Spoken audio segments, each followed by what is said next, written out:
Review: How Season 3 of Squid Game was the ideal conclusion to the series following the publication of its last season in June of last year. The critically praised Netflix series Squid Game had fans wondering, where will the program go next? A grim and realistic plot, coupled with the COVID-era lockdowns that forced people to remain in their homes, propelled the show's explosive climb to popularity.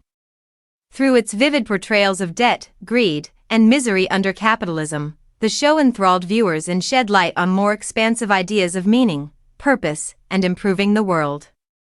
Because of its ability to portray the negative impacts of greed and fast consumption, as well as the cast's outstanding performances, Squid Game became the first Korean television program to receive an Emmy nomination.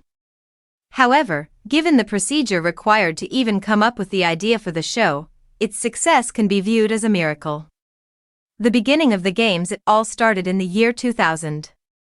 After regular visits to a Korean gaming cafe, Hwang Dong-hyun, a film graduate of both USC and Seoul National University, came up with the concept for Squid Game.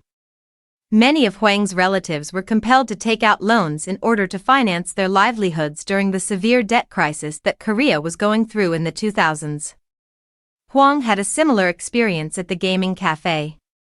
He would hear the cafe's staff and customers gripe about their financial predicament, with many wishing they could play a game to remove all of their debts.